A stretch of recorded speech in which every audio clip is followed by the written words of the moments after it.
विपक्ष और मीडिया का चोली दामन का साथ है। आज का विपक्ष अनाथ है, ये आप मानिए। इसलिए कहता हूं, 3 कांग्रेस के नेताओं को मंच पर बिठा रखा है। रुक जाइए। 3 कांग्रेस पार्टी के नेताओं को हमने मंच पर बिठा रखा है। रुक जाइए, आप तो 6 और ले आइए बीजेपी के, उनको भी हम झेल लेंगे, आप चिंता मत करिए। आप सुन लीजिए पहले मेरी बात, पहले सुन लीजिए। कांग्रेस हारी, आप ये बात कर रही है। अरे लोकतंत्र हार रहा है, उसकी चिंता आपको क्यों नहीं है? ये जो चुनाव के नतीजे आते हैं, इसमें तो चलिए एक पार्टी हारती है, एक जीत जाती है, आपका एग्जिट पोल हार जाता है, आप जीत जाते हैं, चलता है ये सब। लेकिन जो बड़ी हार हो रही है वो लोकतंत्र की हो रही है, उस पर आपका ध्यान क्यों नहीं है? कैसे चुनाव आयोग बनेगा आपने देखा कल पार्लियामेंट में। और अभी तो रुको, क्लाइमैक्स अभी बाकी है।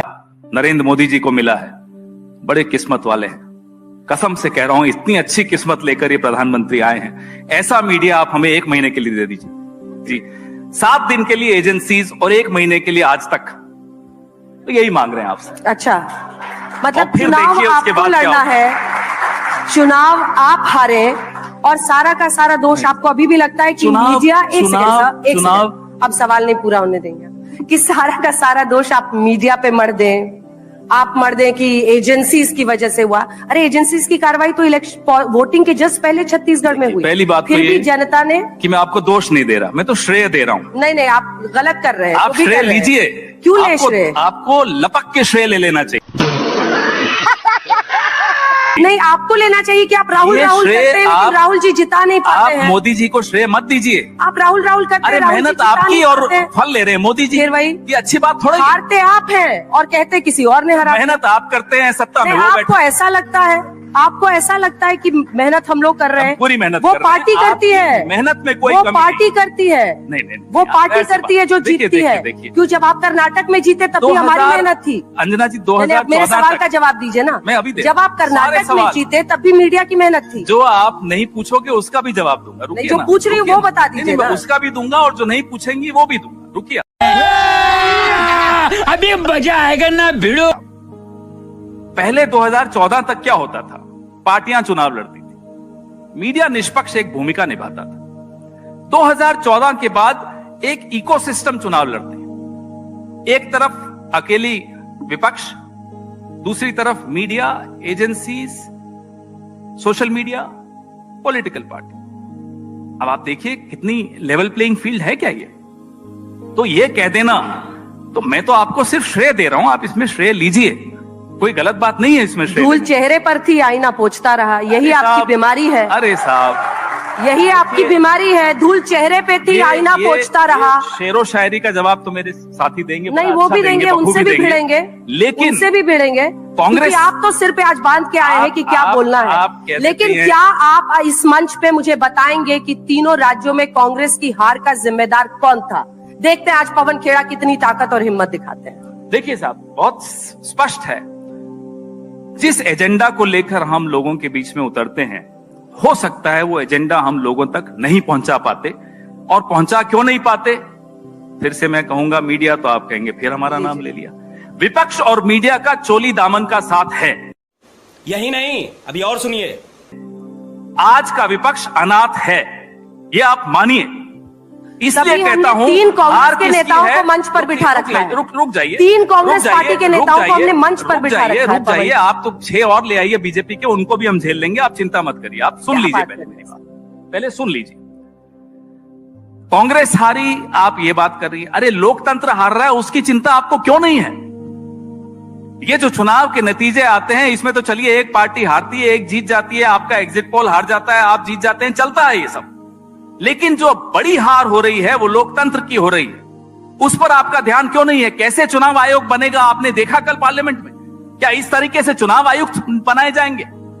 अगर ये कांग्रेस सरकार के दौरान होता तो आज नेशन विद अन्ना करके अंजना ओम कश्यप सुबह से रात तक चैनल पे चलाती और सड़क पर अन्ना हजारे आ जाते। क्यों नहीं आते अन्ना हजारे? क्यों नहीं चलाती अंजना ओम कश्यप? बताइए मुझे जरा। ये स्थिति है आज इस देश की। इससे आप कब तक बच सकते हैं? अकेला अनाथ विपक्ष लड़ रहा है और हमें गर्व है कि हम लड़ रहे हैं और लड़ते रहेंगे, मरने के दम तक लड़ते रहेंगे। हारे या जीते लड़ेंगे। नाखून कटा के शहीद मत बनिए बेवजह की। कर्नाटक आप जीतते हैं, कर्नाटक जीते तो हम लोग आप ही का गुणगान गाते हैं। जरा सा नाखून आप भी कटा लीजिए ना, जरा सा नाखून आप भी कटा लीजिए, देखिए लोकतंत्र में रक्त कैसे बहेगा।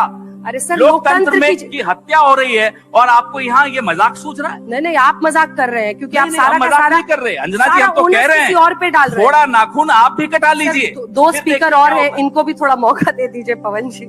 आज तो पवन जी आवेश में, और अच्छी बात है लोकतंत्र में जब विपक्ष की ताकत हम लोग देखते हैं आवाज में। 3 नेताओं को हमने इसीलिए मंच दिया है क्योंकि आप लोग ये चाहते थे कि आपस में ही आप लोग आए और बात करें। लेकिन कर्नाटक आप जीतते हैं तब लोकतंत्र की हार नहीं होती है, आप हिमाचल जीतते हैं तो लोकतंत्र की हार नहीं होती है, वहां आपको ईवीएम नहीं जिताता है, लेकिन अन्य राज्यों में जरा कन्हैया जी आपने ऐसी टिप्पणी की। जब हम कर्नाटक जीतते हैं, भाजपा कर्नाटक हारती है तो किसकी हार होती है? नहीं साहब, तब मोदी जी की हार नहीं होती। तब अंजना जी के मुंह पर ऐसी शिकन्नी आ जाती है जब उनको कहते हैं मोदी जी हार गए। नहीं साहब, मोदी जी नहीं हारे, पवन जी कर्नाटक के मुख्यमंत्री हारे हैं। पवन जी एक सेकंड नहीं, एक सेकंड अब आपको सुनना होगा, क्योंकि आप ये नहीं, ये स्टेज आप हाईजैक नहीं कर सकते। सॉरी, नहीं, आप हाईजैक कर रहे हैं, आप हाईजैक कर रहे हैं, क्योंकि वहां पर मुख्यमंत्री के चेहरे पर बीजेपी चुनाव लड़ी थी। की शाम को कहते हैं कि मुख्यमंत्री के चेहरे पर चुनाव हार जाती है, लोकसभा में कोई असर नहीं पड़ेगा। जब असली रिजल्ट आता है तो कहते हैं साहब आज अच्छा हुआ, लगता है पवन जी को बाकी चैनलों पे मौका मिल नहीं रहा है, तभी माइक नहीं छोड़ रहे हैं यहाँ पे। अच्छी बात है, तो आप लेकिन पवन जी अपनी आवाज इतनी मजबूत करिए कि जनता आपकी बातों को समझे, उसके बाद स्वीकारे भी। खाली यहाँ पर आकर सोच रहे हैं कि 4-5 बैट बॉल खेल लूंगा। अगर मीडिया हस्तक्षेप बंद कर दे तो जनता हमारी बात सुनने को तैयार है। नहीं करता है, आप नहीं सुनने दे रहे। साक्षी है कि 3 यहाँ पर कांग्रेस के नेता बैठे हैं, प्रमोद तिवारी जी और कन्हैया जी को आप बोलने नहीं दे रहे हैं। हम इंतजार करते ले आइए 6 भाजपा वालों को, आप कन्हैया जी को बोलने नहीं दे रहे हैं। आज आप ही ने उनकी बोली बंद कर दी है। कन्हैया जी, कर्नाटका में जिन गारंटीज पर कांग्रेस पार्टी को इतनी बड़ी जीत मिली, जिसकी चर्चा हुई, और वहां से विद इन इंडिया गठबंधन भी कांग्रेस का कद बढ़ा, क्योंकि उसके बाद बेंगलुरु में सबसे बड़ा आयोजन किया गया इंडिया गठबंधन के साथियों का। ये कांग्रेस की जो गारंटीज थी कर्नाटक में, वो मोदी की गारंटी कब बन गई, क्यों बन गई और कैसे सफल हो गई 3 राज्यों में? पहले तो अंजना जी आपका बहुत शुक्रिया, और आज तक की पूरी टीम को कि आप लोग ये अच्छा प्रोग्राम कराते हैं। और मैं स्वागत करता हूं हमारे पार्टी के दोनों वरिष्ठ नेता का और सभी आपके दर्शकों का। आपके प्रश्न का जवाब मैं दूंगा। सबसे पहली बात तो ये कि आप बार बार ये कह रहे हैं कि हमने कांग्रेस पार्टी के 3 नेताओं को बुलाया है, तो अब 3 बुलाएं, 6 बुलाएं, 60 बुलाएं, लेकिन अगर हम एक पार्टी के नेता हैं तो हम सबसे एक ही सवाल पूछा जाएगा। ऐसा तो होगा नहीं कि पवन जी से अलग सवाल पूछा जाएगा, हमसे अलग सवाल पूछा जाएगा, और हमारा जवाब भी एक ही होगा अगर हम एक पार्टी के हैं। और दूसरी बात, आपने कहा कि मीडिया पे दोष मत मढ़िए, बिल्कुल ठीक बात है। आज तक तो हम लोग यही पढ़े थे कि मीडिया लोकतंत्र का चौथा स्तंभ है और मीडिया अक्सर विपक्ष के साथ होता है, कोई सवाल जो है वो सत्ता से पूछता है। मुझे इस पे कोई गिला शिकवा नहीं है, क्योंकि आपने एक शायरी पढ़ी थी तो हम भी एक पढ़ देते हैं आपके लिए कि हमने इस दौर के अंदाज निराले देखे, फैसला कत्ल का कातिल के हवाले देखे। तो कोई बात नहीं है, ये वक्त की बात है, और बिल्कुल आप पे कोई दोषारोपण नहीं है, गिला शिकवा नहीं है। और आपने कहा कि कांग्रेस पार्टी हार गए, आप बीच में ये भी कहा आपने कि राहुल गांधी हार गए। कांग्रेस पार्टी हारे, राहुल गांधी हारे, ये 2 अलग अलग चीज नहीं है, ये एक ही बात है।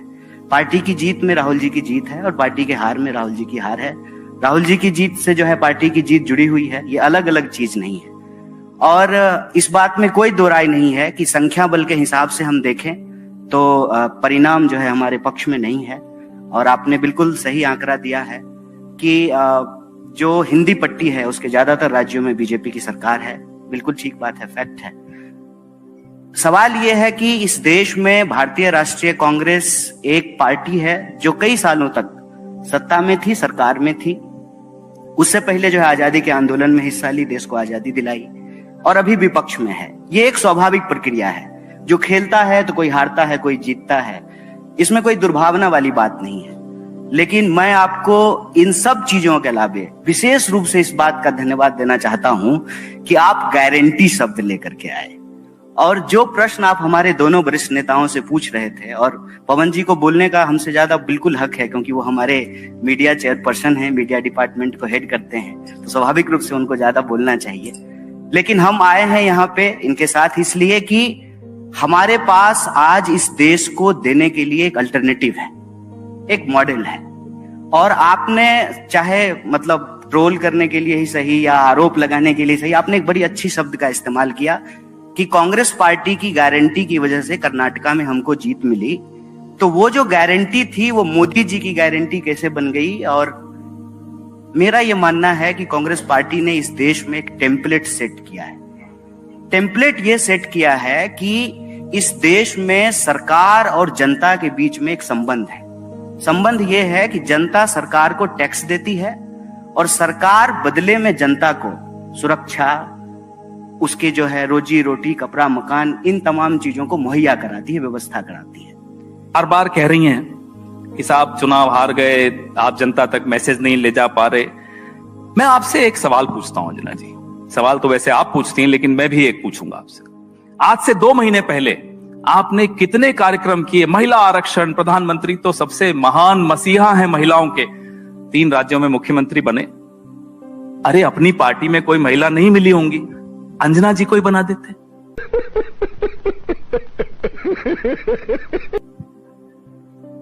वसुंधरा राजे का में क्या कमी थी? उन्हें नहीं बनाएंगे? कांग्रेस पार्टी ने तो तीनों राज्यों में महिला मुख्यमंत्री दिए हैं। नहीं, हमारी तो अभी जीते ही नहीं। आप ही कह रहे हैं आपको नहीं, सुप्रिया श्रीनेत को बना देते आप। नहीं, हमारी तो कितनी महिलाएं कैसे हैं? बनाते बताइए? हार रहे फिर भी बना लेते। अभी नहीं हुआ, वो वक्त आएगा। अगर मोदी जी ऐसे ही चलते रहे तो वो वक्त भी आएगा कि भाजपा हार जाए फिर भी मुख्यमंत्री बना देगी। अभी वो वक्त नहीं आया। ये वाली कॉमेडी सही बैठी नहीं। मुझे एक बात बताइए। शीला दीक्षित यहाँ 3 टर्म्स थी मुख्यमंत्री। पहली प्रधानमंत्री इस देश की महिला किसने दी? मोदी जी कम से कम महिला आरक्षण का इतना बड़ा झुंझुना आप सबके हाथ में पकड़ाकर, अब मौका आया था तो वसुंधरा जी को घर पे बैठा दिया। आप लोग भी कमाल के हैं। एग्जिट पोल के दिन तो नड्डा जी का चेहरा दिखा रहे थे जब बीजेपी हार रही है। जब सही नतीजे आने लगे तो मोदी जी का चेहरा फिर से सामने आ गया। अरे साहब, आप लोग भी तो इस नशे से बाहर आइए। फिर देखिए देश कैसे रिस्पॉन्ड करता है हमारे मैसेज को। मैं बार बार ये दोहराता हूं, हम आपके बगैर अधूरे हैं। मोदी जी भी आपके बगैर अधूरे हैं, ये मैं मानता हूं। नशे में आप हैं सर। हम क्या नशे में? हमारा तो नशा आप लोग सब रोज उतारते हो। आप संस्थानों पर उंगली उठाते रहेंगे। सब संस्थानों पर ही हमला हो रहा है अंजना जी। जब हमला संस्थानों पर हो रहा है, जब मीडिया की निष्पक्षता पर हमला हो रहा है, तो हम क्या सवाल भी नहीं उठाएं? क्या अब उस पर भी आपत्ति है आपको? सवाल क्यों उठा रहे हैं? लगता है ऐसा आपको लगता है? आप अभी पूछ लीजिए लोगों को लगता है इस भ्रम में है या नहीं है? इस भ्रम में जीते हुए आपके लिए मुश्किलें और बढ़ेंगी। मुझे तो लगता है कि आपके नेताओं में काबिलियत है कि वो आपके लिए चुनाव जीत सकते हैं। क्यों नहीं जीत पा रहे हैं ये बताना आपका काम है। लेकिन आप नेताओं पर मंथन करने को तैयार नहीं है, स्ट्रैटेजी पर मंथन करने को तैयार नहीं है। हम सही नहीं कह रहे? जितना मंथन करना है जरूर करेंगे। सिर्फ एक आग्रह हमने कर्नाटक पे बोला, एक आग्रह, भ्रष्टाचार का नाम टिक गया। जब मेरी बारी आती है, अंजना जी को मेरी आवाज इतनी नापसंद है कि खुद ही बोलती चली। नहीं, क्योंकि आप अंजना कर रहे हैं, आप ऑब्सेस्ड हो रहे हैं। आप एंकर हैं, आप अंजना से इतने ऑब्सेस्ड हैं। चलिए फिर मैं क्या बोलूं? अरुण पुरी जी का नाम लूं, राज चंगप्पा जी का नाम लूं, राहुल कंवल जी का नाम लूं, किसका नाम लूं? बताओ, मैं सबका नाम ले लूं। नहीं, आपको नाम लेने की जरूरत नहीं है। आप कांग्रेस के बिहाफ पे आए, आप जवाब दीजिए। चलिए नाम नहीं लेते। मैडम तो कह सकते हैं। मैडम, मीडिया भी थोड़ा आत्ममंथन कर ले तो क्या बुराई है? देश के लिए अच्छा होगा। कर लीजिए ना आत्ममंथन। हमारा भी आग्रह मान लीजिए। हम तो जितनी बार आप कहते हैं आत्ममंथन करिए, हम करते हैं। आपकी हर सलाह मानते हैं हम। चुनाव हारते हैं तब भी मानते हैं, चुनाव जीतते हैं तब भी मानते हैं। हम तो मीडिया को सम्मान करते हैं। जब हम सरकार में थे, प्रमोद तिवारी जी तब भी सत्ता में थे, पूछिए इनसे। कन्हैया कुमार जी तो तब भी जूझ रहे थे सरकार के खिलाफ। जब हम सरकार में थे, आप लोग रोज कार्यक्रम करते थे, जहाज कह दिया था, रोज कार्यक्रम करते थे आप हमारे खिलाफ। हमने तो कभी नहीं फोन करके बोला साहब आपके बॉसेस को कि नहीं अंजना जी को हटा दीजिए, उनको कम कर दीजिए। हिरेन जोशी हमारे यहाँ तो कोई था ही नहीं। बस फिर शुरू हो गया। तो क्यों नहीं शुरू होंगे? आपको क्या आपत्ति? मैं हिरेन जोशी का नाम ले रहा हूं ना, आप मत लीजिए, मैं तो लूंगा। मैं विपक्ष में हूं, मैं नाम भी नहीं लूं कि कौन है जो आज मीडिया की हत्या कर रहा है। मैं नाम लूंगा, मुझे कोई डर नहीं है। रोक लेंगे एक बार और, हवाई जहाज से उतार लेंगे, मुझे उतार लें। जब मुझे डर नहीं है तो आपको सुनने में क्यों डर लगता है? मुझे बोलने में डर रहा है। यहाँ पर हम तो पूछ रहे थे धीरज साहू, मैं आप सब जो यहाँ बैठे हैं इनको चुनौती देता हूं, इनके मोबाइल उठाकर देख लीजिए मीडिया वालों। सुबह हिरेन जोशी जी का फोन मैसेज आ जाता है, एजेंडा सेट हो जाता है। बस शुरू। चुनौती है ये मेरी। मैंने देखे हैं वो मैसेजेस, ऐसे नहीं बोल रहा हूं मैं, जिम्मेदारी से बोल रहा हूं। 15 साल में सरकार इनसे में बहादुर तो प्रमोद जी आप निकले, आपने धीरज साहू पे जवाब मैं धीरज साहू पे भी जवाब दूंगा। वो कि थोड़ी बहादुरी आप दिखाइए कि जब मैं आईना दिखा रहा हूं तो आईना देखिए, आप भी बहादुरी दिखाइए। मैं आईना दिखाने ही आया हूं यहाँ, मैं आया हूं तो दिखाऊंगा। यही नहीं, अभी और सुनिए। अब आइए धीरज साहू पर। मैंने उसका सबसे पहले जवाब आपको दिया महेश शाह, एक और शाह का भी नाम लेते लेते रह गया, अमित शाह। किसका बैंक है वो जिसमें सबसे ज्यादा नोटबंदी में नोट बदले गए? मैं तो 2 शाह का नाम ले लिया, आप सुनने की हिम्मत है आपकी? दोनों शाहों का नाम धीरज साहू बोल रहे हैं। धीरज साहू का तो हमारे प्रमोद जी ने भी जवाब दे दिया, मैंने शुरू में ही जवाब दे दिया। अरे जिनका पैसा है उनसे पूछे ना, हमसे क्यों पूछ रहे हैं आप? वो तो ठीक है, लेकिन ये नोटबंदी का सवाल आपने क्यों नहीं पूछा उस कोऑपरेटिव बैंक से? हम तो ये पूछ रहे हैं, कहां है महेश शाह? पूछिए ना, जवाब दिलवाइए ना हमें। सवाल परसेप्शन का है, इसके बावजूद मोदी क्यों जीत रहे हैं? आप परसेप्शन की बात कर रहे हो, मैं तथ्य दे रहा हूं आपको। It's facts versus perception, I am giving you facts. Why are you scared of facing these facts? किसी ने ऑडियंस से कहा भूख हड़ताल पे तो बैठो आप लोग। कब बैठे थे क्या मोदी जी भूख हड़ताल पे प्रधानमंत्री बनने से पहले?